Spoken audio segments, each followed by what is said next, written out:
Hello and welcome to this week's coffee vlog. It's Friday the 12th of February and it's light and I'm going home in the light. Incredible. It's actually 4:30, but we are getting reclaiming our days from the darkness, fortunately. So I'm sloping off early. We're off to Lightcliff Tea Rooms first. Again, been there before, haven't we? So we're off to Lightcliff Tea Rooms to drop them off some coffee. Not actually sure if they're desperate this time, but it's just as easy for myself a bit earlier and get it done. And they've got coffee for the weekend, you know. If they're really busy tomorrow, don't want to run out. That's the thing we need. Oh, little doggy in the back of the car, staring out at us. So yeah, what's been happening this week? Slightly more interesting than last week, mildly more interesting, not greatly but mildly. I've not been on Twitter much, I've got to be honest, and my YouTube subscriptions, I guess, suffering a bit of a hammering as well this week, so sorry about that if I've not cut up with your videos when I normally do. Especially Mosford, sorry Moz. There's loads of the new Lego Avengers footage you've done of the game. I'd like to keep catching up with those, but been busy. I've been knee deep in MySQL databases and PHP and JavaScript. Not that I particularly know what I'm doing about any of that, but well, certainly if you ask me to write a content management system with an SQL database, I'd just go, because I'd not have a clue. But give me existing stuff and I can kind of work out what's going on and modify it to my own needs. So that's pretty much how our Penalty Coffee website runs on PHP with a content management system backend for the SQL database. And the store providers obviously have their own stock themes. Being me, I completely remodded a theme to my own desires, and their idea, you know, their ideal situation as a online shop provider is you input everything into their content management and just use stock themes that you pick from. Whereas I sort of throw that to the wind and modify all the base PHP files of the theme that build it up, because there's like 3 for the web page. There's a header PHP page, obviously body one depending on what body content's coming up, and then a footer one, and then various other ones for functions and all sorts. It's all very in-depth. So anyway, but they've now produced some new functionality, so that basically people can log into an account on our website, well, on the website, and they'll log in, and then it will give them a favourites option, so they can favourite products, which is something I thought was pretty handy for our customers, because we've obviously got quite a huge range of products, and if you're just ordering the few same things, you've got to hunt through categories. You have a box of coffee category, certain teas, well, they're in a different category entirely, you've got to go to there and whatever else. So having sort of a favourite you can quickly go to and go, oh, that's that and that. Then I thought that was pretty good functionality and worth the effort trying to integrate. Obviously the problem is all this works via their stock theme, and because I've modified and mine's completely different and does loads of ridiculous random things like change, it knows if there's a high value coffee machine page, it works out, I've got it set so it knows that machine's high value, and then it does some maths and produces a sort of a new bit that you don't see on anything else, that will say you can lease it for X amount per day, which means that you'd have to sell X number of coffees to cover your cost of your machine or whatever else. So, and there's all sorts of other little mods and changes and things I've got running on the pages, so I can't just copy a template over. I've got to reverse engineer what they've done to make the stuff work and put it back into my pages. And God, I think Wednesday night it was doing my boxing. I could not get the favourites button to function, and I could not figure it out why. And I was going back through, I got 2 lots, their code and my code, but because my code's entirely different anyway, making it even harder to spot the differences. But I got there, and in the end it turned out there was stuff obviously where the button appears, but right at the bottom of that particular PHP page, quite randomly they stuck a line that it did say required for favourites. Bit of a hint there, but I wasn't looking right down at the bottom of the PHP file. But then also there was 3 jQuery files. Obviously this is like stock JavaScript jQueries linked. There's 3 of them linked, which also sort of reference a fancy box, and I, just thought, why would anything like that? Shouldn't need that. But in the end, I thought, well, that is the only other difference I can see now that shouldn't make, well, could possibly make a difference. I couldn't see why it'd make a difference, but I thought it's the only thing. So put that in, and lo and behold, the damn thing worked, didn't it? So after all, many hours toiling away, puzzling why it wasn't working, finally got there in the end. So I got that favourites functioning.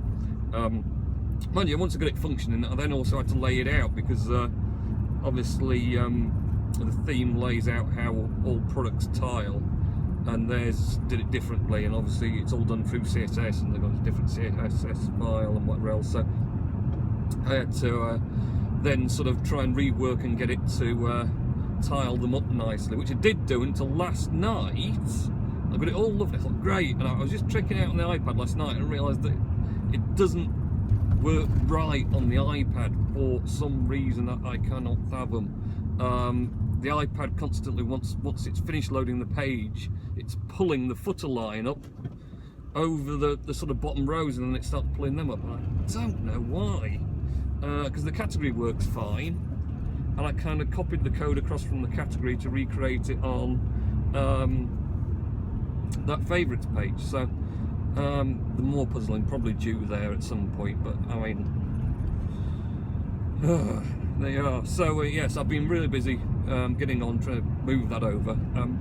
There is also additional functionality, because the sort of, once they log in with their account, it will carry their address details over to the secure server for payment. So that's pretty good. Just save a bit of time filling out details and whatever else. And there's also, although this bit isn't functioning yet because we can't fathom out quite, they've got it working on one site, but it's not working on my sort of recreation from their files. And that's going to be an order log, so it's going to log the orders to my SQL database, and then people can just click in within their sort of account to view previous orders, but it's not quite functioning yet. They're trying to puzzle.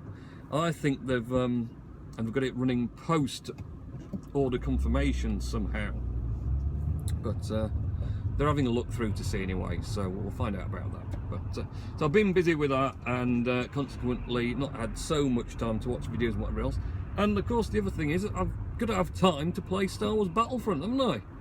I mean, I've got to work and do stuff at home with family and stuff, and then at some point we're going to play Star Wars Battlefront. So last Friday and Saturday I had a reet good session on Battlefront, and did considerably move my way up the rankings, which I'm getting, well, I think I'm on to 30 now. Wow, not long till 50.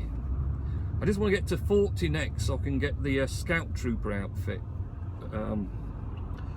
I've still not found out. I'm presuming that you can get there's some sort of like alien, like the sort of the green-headed Greedo, and some other ones like that, and one that appears to have like a squid face on the rebel teams. I presume they're some of the higher ones, because on the Imperials it seems to be 40 you get the Scout Trooper, and then on rank 50 you've obviously got the Dark Trooper. So I'm just want to get up to about 40 next, but you know, it's slow progress unless you're playing it all the time, all day, which I ain't got much chance for that. So, but Friday and Saturday, I had some good bashes at that, some good games. did have to laugh on Saturday night as it got later on into the night. We're playing my favourite droid run, of course, because mostly I play that. Apart from they've got these sort of I forgot what they're called now. Damn it! Daily challenges. You have a daily challenge, so it'll say do something. Like last night, it was win 1 round as a hero. So you've got to play in a sort of a heroes game and win a round. And basically, if you complete that challenge, you get some extra points in the region of about 2,000 or something extra. So it's worth doing. And there's all sorts of different ones. I think the other night was just win a match, any match. That kind of sort of seemed to be a bit of desperation of getting people to just play the game. Just play the game, please, and we'll give you some credits. Well, even more credits, because they give you credits for just turning up as it is anyway on going into a game. Even if you just put it on and then go off and have a cup of tea and do something else. Put the normal telly on and then come back 10 minutes later. Oh, it's finished now and I got my credits. Great. In fact, I should do that. I'll probably just get quite a few credits that way. But I was playing my droid run. And we're going through, and I'm thinking, oh, this is going pretty smoothly, this game. I've not even seen, and I was the Imperial, so Stormtrooper. I've not even seen any Rebels yet, and I managed to activate a droid, and I'm running past all other Stormtroopers. We activated it, and we won the round in 2.5 minutes even. I mean, you know, it was a straight thing. Once you activate the droids and there's no contention against that from the opposition, then it gives a little bit of time, and then it says, right, you've won because you've got them all and no one's sort of unactivated them again. So won. I thought, great. And it came up with the board, you know, it had like the kill boards and who got the most points or whatever else. And there was no one on the opposite team. There was no one. There was 8 Stormtroopers on ours, and somehow it had not matched up anyone on the Rebels team. So consequently, that was why it was so easy, and it finished so quickly. We've still got, you know, a good bunch of about 3,500 points for 2.5 minutes of running about without even anything to shoot. So went back in for another match, exactly the same thing. Running about, dead easy. By the time we did it the 3rd time, and still no enemies, and interestingly, it kept us all way. Oh no, it didn't. I think it did change it to it flips from Rebels to Imperials and back again.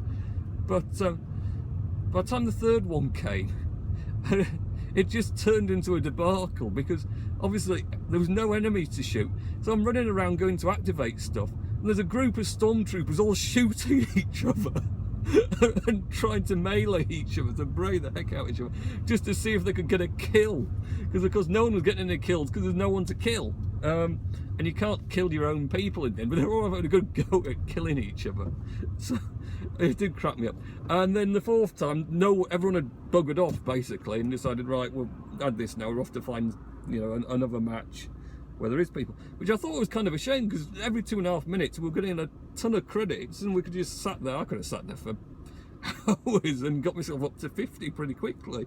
But I mean, obviously it's probably a bit boring for hardened gamers, the fact that there's no one to shoot, especially if you're really good at it and get really high scores. If you're rubbish like me, it was a brief respite from going, you know, running all the way to the objective to get shot when you just about nearly got there, and then have to wait another chuffing 5 minutes of running about trying to find your objective to then get shot again just before you get to it. So, but other than that, yeah, it's been all right. I've been sort of getting there, getting some good points. I actually even hit double figures Saturday night as well for kills. Double figures. That's 11. 11. But double figures sounds better than 11 kills per match, especially when you're in matches where people are getting 35 and 40 kills and I'm there 11. That's what I got.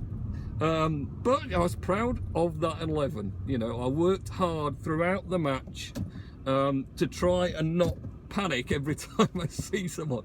I go and shoot the crosshairs mile away from the person I'm supposed to be shooting at, shooting up in the air, down at the floor, at a rock, at something else completely innocuous. Meanwhile, the person I'm supposed to be shooting stood there going, "What are you doing?" Pop, and then I'm dead, and repeat and repeat. So I do need to practice concentrating on yes, just not going a bit mad with the crosshairs sometimes, but you know, I'm getting there. I'm getting a bit better at aiming at stuff. But there does tend to be a sort of thing where the more enclosed maps, because I'm sort of running around and you just tend to run into people because it's enclosed corridors and whatever else. That seems to be the best thing, because you're kind of aiming in the roughly right direction, so it's just seeing someone go brrr. But also sometimes I can honestly find it quite hard to tell which one's a rebel and which one's a stormtrooper. So as I was remembering if I'm a rebel or a stormtrooper, I can't always tell if what I'm approaching or what's over there or whatever else, is it a rebel? Is it a stormtrooper? I don't know. And the dark troopers, they hide in, you know, if you're in a map which has got lots of dark corridors and things, then a dark trooper becomes an invisibility. You're running along and all of a sudden you're shot by a shadow. What shot me? Oh, it's a dark trooper again. I mean, obviously they're ranked 50 players, so they're also must be very good because they've played it a lot and well practiced and whatever else. So they're going to get you whatever, because they're going to have a really good aim. But also the fact you just can't see them, dark troopers, they're hidden, especially when in the darker maps and whatever else. So multiple problems for me, really. Probably just because I'm getting old as well, you know. All the youngsters, I mean, oh, it's dead easy to spot all this stuff, don't know what you're on about. But yeah, for me it's not so easy, obviously. So there you are. Right, we're nearly at Lightcliff tea rooms. Great, so I'm just going to pop in here. I hope they haven't all gone home already. It's supposed to shut at 5, which is why I've left early. But I'm just hoping they haven't, you know, decided, oh, slow day today. I mean, it's all shut up, but hopefully someone's in there.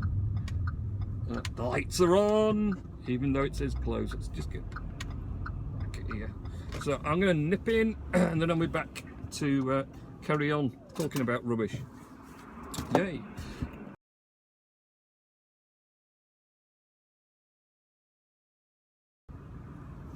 And I'm back. Much braying on the doors. They'd locked up while they were in, just shutting everything down. So I had to bray a bit to get in, but it's done now. So they got coffee for the weekend. He didn't actually know if he needed any or not, or if they were desperate. He didn't actually say when they ordered this morning if they're desperate. So get it out of the way, and if they've got it, then it's not a problem. You know, I don't want to ring it up sometime tomorrow. Oh, we needed that coffee. It's like going all the way back to Halifax from Bradford to pick up the coffee to go there again. So all done and dusted. So now heading back. Could go back the way I'd come to Hippodrome Lights, but I'd be stuck there for ages. There's a big queue at this time of night, so we're just going to do this sneaky run back by passing them. You can actually go straight on here and do lots of wiggly back roads, but they're very narrow, and there's lots of people using them as rat run at this time of night, so there's a good chance you spend more time trying to get past little narrow gaps and anything. So we're going to go down here and then go right and then join just above where the crossroads lights are, because this is a pretty good little sneaky shortcut. He's doing it as well. Sneaky shortcut. Ooh. Bit of a desperate dash that was. Watch out, people tend to come down as well. Oh, there's a right number along it. Yeah, someone's coming down now as well, so it's going to be a tight turn in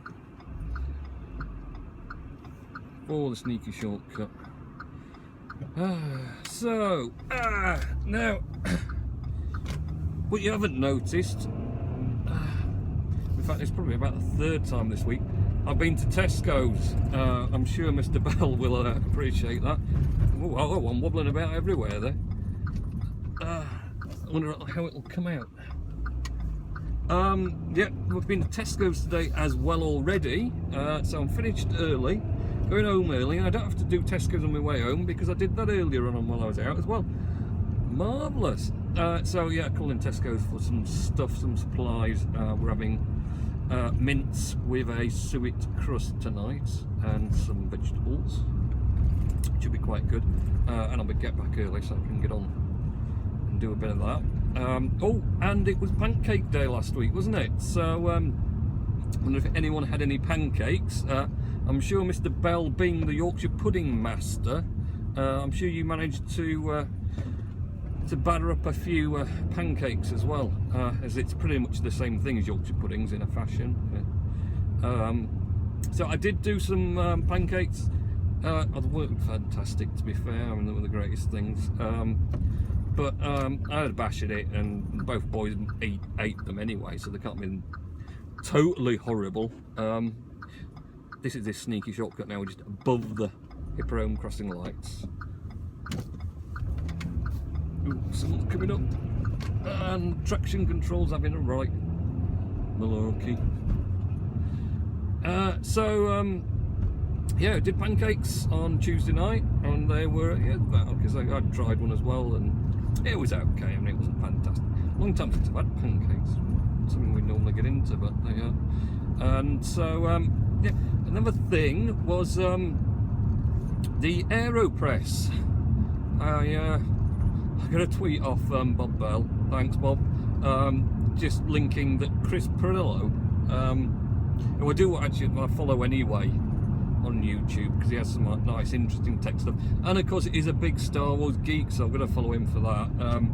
And he's got a daughter called Jedi, which I just think is the most awesomest thing ever.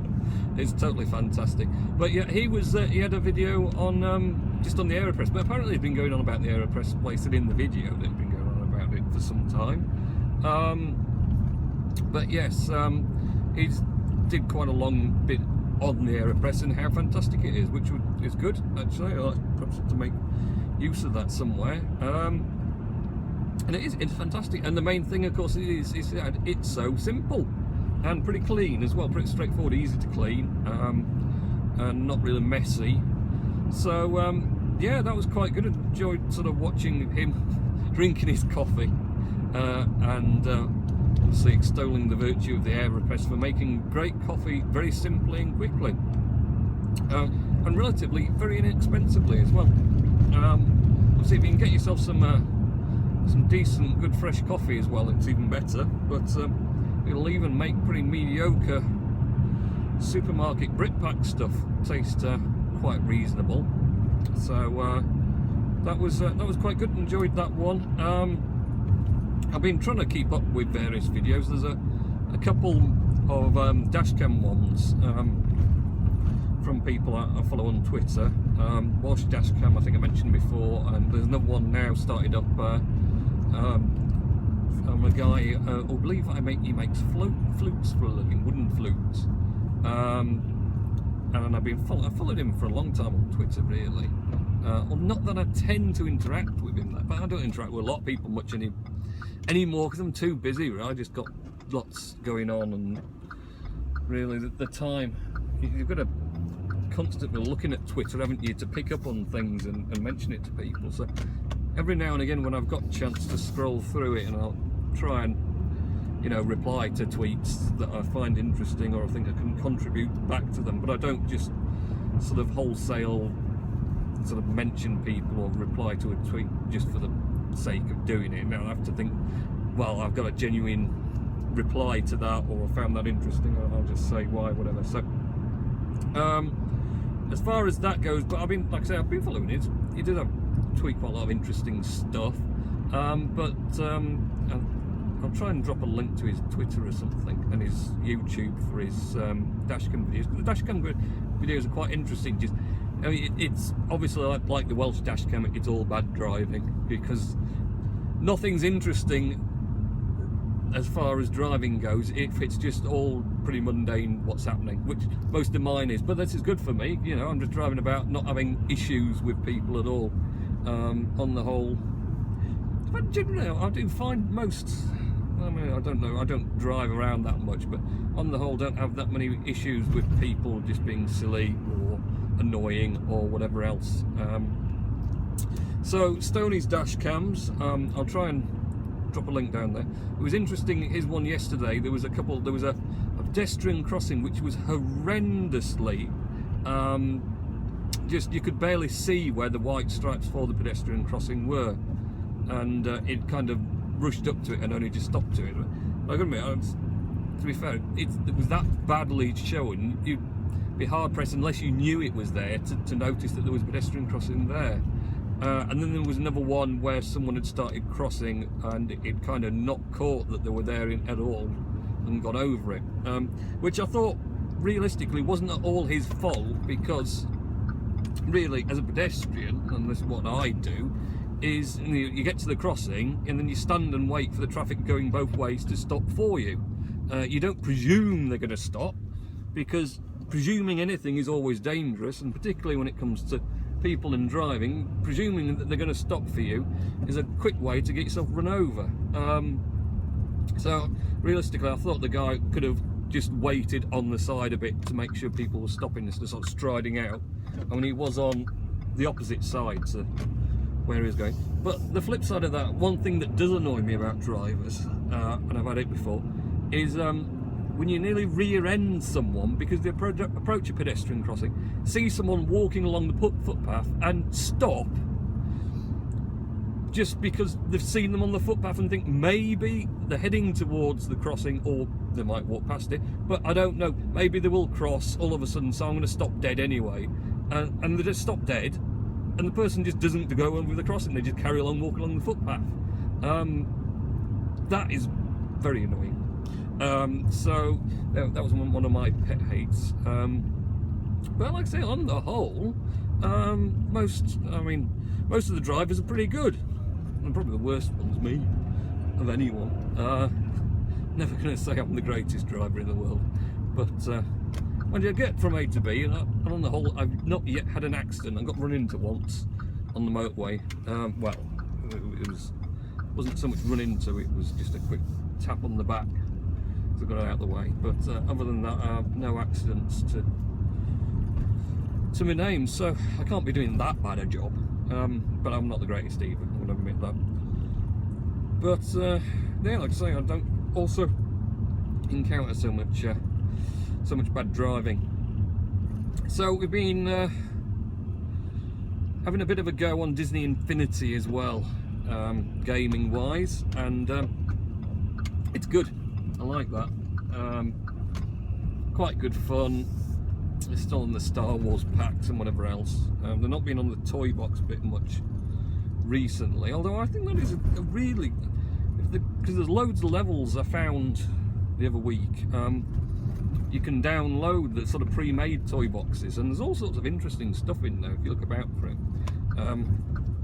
Obviously, the youngest is probably not best placed yet to do that, and the eldest I think isn't that interested, so he wants to get on. He mostly wants to play Minecraft. The eldest, he likes building stuff in Minecraft, so he's normally on the hunt to quickly get through. It's still light and I'm home. Fantastic. So yeah, that's really been it. It's been a bit more of an interesting week. I mean, I've probably done like nearly, there's going to be going on half an hour of trip, isn't it? So half an hour worth of waffling on about, not very much, but at least it was a bit more than last week. Maybe next week I'll have even more to talk about. I'll tell you what I'll be doing next Friday night, because it's my youngest 6th birthday. One of the things he's got is the Lego Millennium Falcon. Yes, the big size one, and so I'll be building that next Friday night. So that will be, well, probably Friday night, Saturday, Sunday. There'll be a lot of building involved in that beast. So yes, right, I'm off anyway to go and cook me mince and suet crust. Have a good weekend and next week, and I'll catch you in the next coffee vlog.